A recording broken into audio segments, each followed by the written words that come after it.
So Independence Hall, they break ground for this in 1732. So given that time, this is a colony of Great Britain.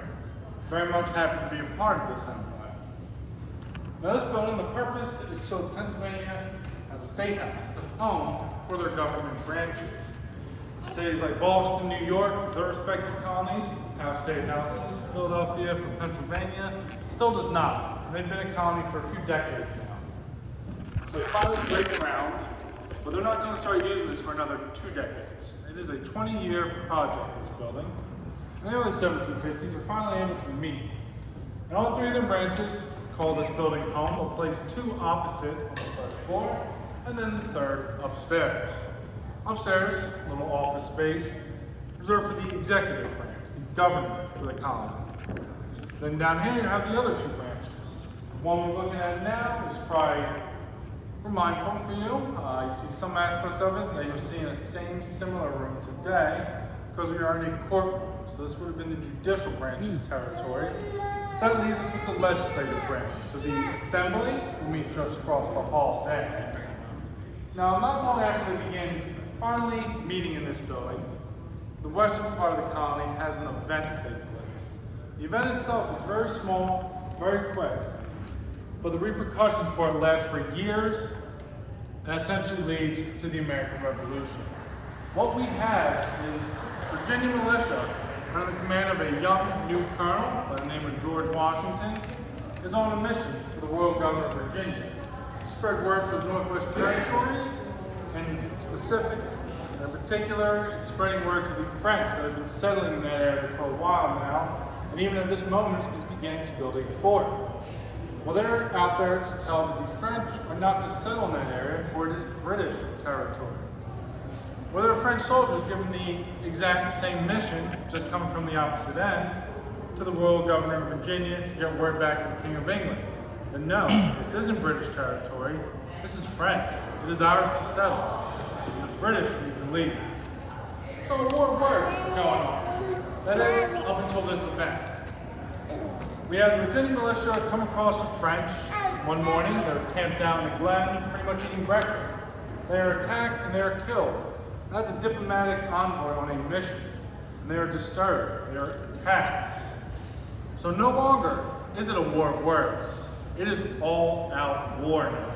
What we call the French and Indian War here in North America, often referred to as the 7 Years' War in Europe, is now breaking out. George Washington was chased down by the French commander of the fort and given blame when he's caught for this dastardly act for kicking off what will be a world war. But England and France are now fighting it out. And when the war concludes in 1763, not long after, we start to see taxes. And they seem to come each year, something new. But why are the taxes coming? Well, England are victorious in this war, and they're the ones distributing the taxes to the colonies here. One of the reasons they are victorious and they won this war is because they really wanted to win it. To the point, they will print out worthless paper and call it money. More than one occasion, they run out of any money to even fund this war. That's okay, print more up. Now, did they find value for that? Not necessarily. So yes, they win, but it came at the cost of doubling their national debt. It was already pretty significant before this war. As to as their empire, before this war breaks out, they were already starting to think, what areas of the world, our territories, should we kind of not give as much protection for, and what ones will we focus all the protection? Because now they have a lot more territory they have to control, and they have to take care of. So their empire spread too thin, and they're in massive debt. They want solutions, and the solutions come in the form of these taxes.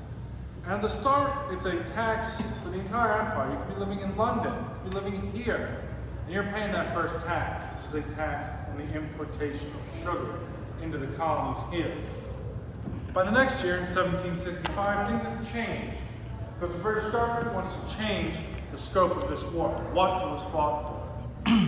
They are saying this was a war fought to protect these colonies, our English subjects living here, from the evil threat that is the French and their influence. Now, the colonists know that it's just a load nothing.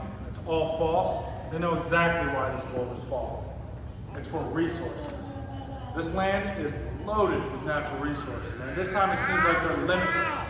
So England and France really want to have control of this. They're duking this out. And in 1765, when they start to change the scope of the war, it really starts to set the stage for the American Revolution. So from here on out, all the taxes England keeps passing are focused on one particular area of their empire. These colonies here. And they don't like that they're being singled out. Because what the king is failing to realize is these colonies, with their distance, at a time they can take months to travel one way, there's not that much of an authoritative reach here from the king. These colonists, they're used to elected representations, having a say in their government. The courtroom is an example right here. You're all standing exactly where they would have all those years ago to watch proceedings on this side. Hence the large open archways. There's no closed doors in this room. It is open. It's for you to know what's going on, to be involved. So they voice their frustrations with the king, the parliament. They're protesting. They just don't seem to be listening. But then 1770 comes, a new decade is starting. Maybe we have some good news after all. Because it looks like Parliament, after all that protest, is going to repeal a lot of their taxes. There's just a few acts they will not touch. One of them will be involving the tea tax, which is a big sore point, as that drink is immensely popular. But that distance, traveling across the Atlantic Ocean, this is where it comes into play, and it's not a good play. Because by the time word arrives of those repealed acts here, it's too late. An incident on King Street has occurred. And that's what the British press will ultimately call this event. The American press, we have a more colorful title for it. We call it the Boston Massacre. The Bostonians fired upon in their own streets by British regulars. Tensions rise and all out high. Just when you think they can't rise any higher, they do. A few short years later, Boston again at the forefront, only this time they have a little party involving tea. They dump a bunch of it overboard into the harbor and they ruin it. Translating to today's money, that's already over $1 million in ruined tea. So you can get an idea on why when the news reaches the king, he's livid. So the course of acts have no opposition in passing. They're passed quite easily in Parliament. By the next year, 1774, Massachusetts is now an occupied territory, not really a colony anymore. Their elective legislature that they've had for some decades now, they've been used to, now they're not allowed to have it. The king does not like what's going on there and what they're doing. So he says, it is illegal, stop gathering. The harbor is shut using the Royal Navy on a blockade. There's going to be an army traveling on its way to occupy the city of Boston. Now the Quartering Act is one of those acts, along with the tea tax, that will not be touched from the previous decade. This is where we really see it start to come into play. Because under the Quartering Act, it allows your homes to be converted into barracks for soldiers if not enough are built or provided for them to begin with. You as British subjects are obligated to put them up, but if you choose to turn them away, that is your choice, but it will come with consequences. Your house will still be used as barracks, it will still house some British soldiers, it just won't house you. You will not have a home anymore. You're on the streets, and that's that. So Massachusetts forms a little delegation. They want to talk about what to do with England. They don't want to talk amongst themselves, they want to talk with the other colonies as well. So they advise them to follow in their steps, form a little delegation. That will allow the Continental Congress to form and ultimately meet under the first one here in Philadelphia in the fall 1774. There was the first signs of unity under these colonies. They collectively embargo Great Britain. So British goods coming in are no longer wanted or will be dealt with. They're still hoping out slimly for some kind of resolution, a peaceful one with King. That's why they're hoping that they don't have to call the next Congress into session for another year. By the next spring, a few months later, they've already called it into session. Because now they're essentially at war. These shots are around the world, Lexington and Concord, up in New England, siege of Boston, they are beginning to play out. So that leads us to the Second Continental Congress being called into session. The first Congress meets down the street in Carpenter's Hall. By the time the second's called into play, we have a change of venue. They'll be meeting in the building we're standing in now. And this Congress in particular makes some pretty big decisions. We'll talk about those decisions, however, in the room they made them, which is just across the hall there. So whenever you're ready, turn around and head out into that room. That's where we will continue.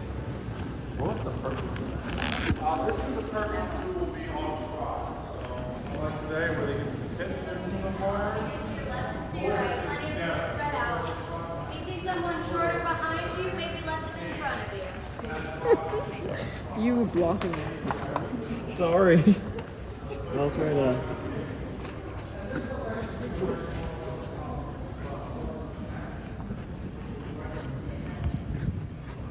Oh, I recognize this room. Holy crap, I recognize this room. This is in Assassin's Creed 3, I think. Yeah, I think this is where they signed the Constitution.